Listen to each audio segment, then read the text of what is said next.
వేములవాడ పట్టణంలో భాగస్వామ్యమైన రాజన్న ఆలయంలో జరిగే పలు అభివృద్ధి కార్యక్రమాలు ప్రారంభోత్సవాలకు పట్టణ ప్రథమ పౌరురాలకే సమాచారం ఇవ్వకపోవడం ఎంతవరకు సమంజసమని మున్సిపల్ చైర్పర్సన్ రామతీర్థపు మాధవి మండిపడ్డారు.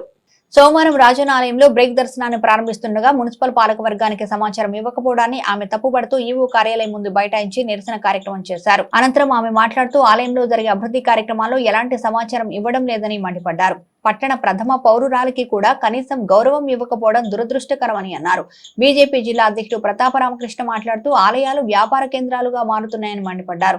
డబ్బులను సంపాదించే కేంద్రాలుగా మారుస్తూ ప్రతిదానికి టికెట్ పెట్టడం సరైన విధానం కాదని ఆయన విమర్శించారు. స్థానికంగా ఉండే ప్రజలకు సమాచారం అందించకపోవడం ప్రజాస్వామ్యానికి విరుద్ధమని, ఇలాంటి సంఘటనలు పునరావృతం అయితే ఆందోళన తీవ్రతరం చేస్తామని హెచ్చరించారు. సుమారు అరగంట సేపు నిరసన వ్యక్తం చేయగా ఈవో వినోద్ రెడ్డి చేరుకుని సమాచార లోపం జరిగిందని, దానికి ఆయన పాలక క్షమాపణ చెప్పారు. శాంతింప చేసిన మున్సిపల్ చైర్పర్సన్, కౌన్సిలర్లు ధర్నాను విరమించారు. ఈ నిరసన కార్యక్రమంలో బీజేపీ జిల్లా పార్టీ ప్రధాన కార్యదర్శి మల్లికార్జున్, కౌన్సిలర్లు నిమ్మశెట్టి విజయ్, మారం కుమార్, సిరిగిరి రామచంద్ర, గోలి మహేష్, నాయకులు క్రాంతి కుమార్, వెంగళ శ్రీకాంత్ గౌడ్, రామతీర్థపు రాజు, కొండ కనకయ్య, నీలం శేఖర్, కుమారి శ్రీనివాస్, హరీష్, వాసాల శ్రీనివాస్, పైడి శ్రీనివాస్, అంజద్ పాషా, ప్రేమ్చారి తదితరులు ఉన్నారు.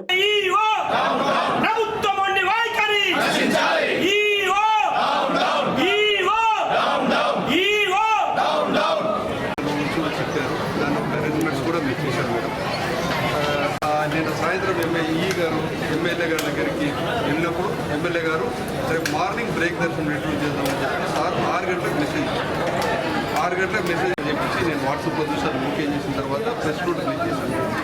దాని తర్వాత అది కాకుండా నిన్న ఎమ్మెల్యే గారు మన నిర్మల్ ఎమ్మెల్యే గారు కూడా ఫోన్ చేశారు. ఆయన కూడా దర్శనం పేమెంట్ కనిపించారు. అటువంటి దాంట్లో మా దగ్గర ఒకటే సార్, మా దగ్గర ప్రోటోకాల్లో కానీ తర్వాత ఒక పార్టీ పరంగా కానీ వ్యక్తుల పరంగా కానీ చూసే మా దగ్గర లేదు. అందరికీ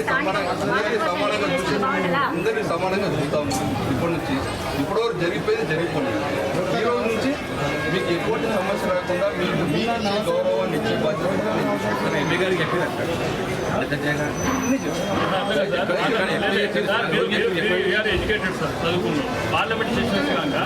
ఈరోజు రాజరాజేశ్వర స్వామి దేవస్థానంలో మరి బ్రేక్ దర్శనం రాష్ట్ర ప్రభుత్వం తీసుకురావడం జరిగిందో దానిలో భాగంగా ఈరోజు మాకు మున్సిపల్ పాలక వర్గానికి మున్సిపల్ చైర్మన్కి ఒక సమాచారం ఇవ్వకుండా ఈవో గారు ఈ విధంగా వ్యవహరించినందుకు మా ఆధ్వర్యంలో నిరసన కార్యక్రమం చేపట్టడం జరిగింది.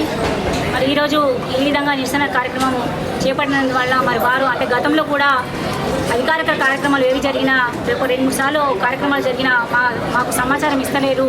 దాంతోపాటు ఈ విధంగా ఈరోజు కూడా ఈ బ్రేక్ దర్శనం కార్యక్రమం భాగంలో మాకు కూడా సమాచారం ఇవ్వలేదని నిరసన కార్యక్రమం చేపట్టిన భాగంలో మరి ఈవో గారు వచ్చి వినోద్ కుమార్ గారు వచ్చి మరి మాది పొరపాటే నేను ఈరోజే ఛార్జ్ చేసుకోవడం జరిగింది. ఇక ముందు ఏ ప్రోగ్రాం జరిగినా ఏ కార్యక్రమాలు జరిగినా సమాచారం ఇస్తామని చెప్పడం జరిగింది. మరి తద్వారా మేము నిరసన కార్యక్రమాన్ని నిర్వహించుకోవడం జరుగుతుంది.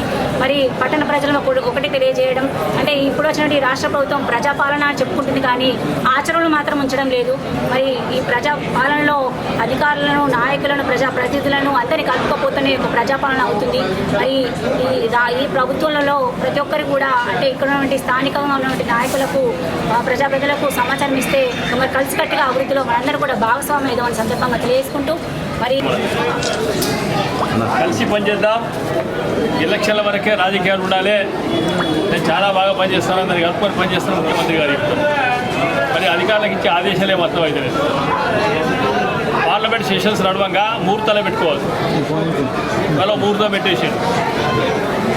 కరీంనగర్ పార్లమెంట్ సభ్యునికి మెసేజ్ ఉండదు, స్థానిక చైర్పర్సన్కు మెసేజ్ ఉండదు, కౌన్సిలర్లకు మెసేజ్ ఉండదు. బాధ్యులు ఎవరు? మేము రాజకీయ పార్టీని ఆ కాంగ్రెస్ పార్టీ ప్రజాపతి తప్పబడుతుంది. మరి అధికారులకు డైరెక్షన్ ఇస్తారా లేకుంటే అధికారులు నిర్లక్ష్యం చేస్తున్నా ఏదో క్లారిటీ చెప్పాలి.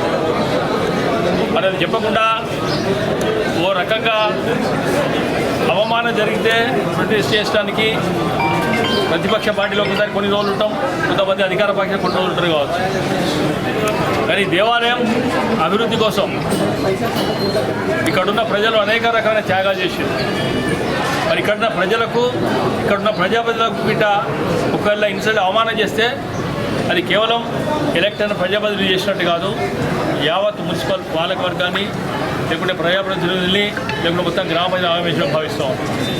ఇది సరైన విధానంగా ఇష్టం వచ్చిన రీతిలో వ్యవహారాలు. దేవాదాయ శాఖ కేవలం సంవత్సరం మీద నెలకోసారి కౌంటింగ్ చేసి దాన్ని ధైర్యంగా చెప్పుకుంటూ ఉన్నారు 2 కోట్లు వచ్చినాయి. నేను అడుగుతూ ఉన్నాను, ప్రభుత్వాలను చూసో రాజకీయ నాయకులను చూసో లేకుంటే అధికారం చూసి ఉండిన డబ్బులు ఇస్తారా, మొక్కులు చెల్లించుకుంటారా? మనం ఎవరైనా అడిగే భగవంతుడు ఉన్నాడు. మరి దాన్ని ఏదో గొప్పగా చెప్పుకునేటప్పుడు దాని నష్టాన్ని కూడా మీరు ఎందుకు భరించారు? దోపిడీకి చేస్తానికి కూడా పూజలు చేయాలి. 300 రూపాయల టికెట్ ఏ రకంగా పెడతారండి? సామాన్య ప్రజలు కనీసం మౌలిక వసతులు కల్పించాలని డిమాండ్ చేసుకుపోతే మౌలిక వసతులు కల్పించకుండా అధిక భారం వేసి కేవలం ధనికులే రావాలి, దేవాలయంకు 300 టికెట్ పెట్టుకున్నప్పుడు రావాలనే మనస్తత్వం ఏదైతుందో ఇది మత మార్పులకు దారితీస్తుంది.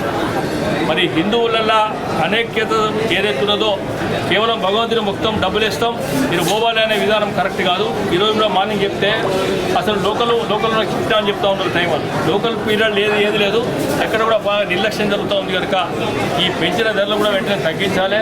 ఈ విషయం ఇంకోసారి కూడా ఈ రకంగా ఉంటుందని కూడా మేము కోరుకుంటూ ఉన్నాం. ఇది సరైన విధానం కాదు. ఏ పరిస్థితుల్లో కూడా ఏ ప్రజాపతి అవమానం మంచి ఏదైతుందో మేము కూడా భారతీయ జనతా పార్టీ తరఫున తీవ్రంగా ఖండిస్తూ ఉన్నాం. మరొక్కసారి కూడా చెప్తా ఉన్నాం, కనీసంగా పార్లమెంట్ సభ్యులు వారికి మెసేజ్ ఉంటుంది, ఆయన వస్తే కలవరు అంటే ప్రభుత్వం ఏది కాదు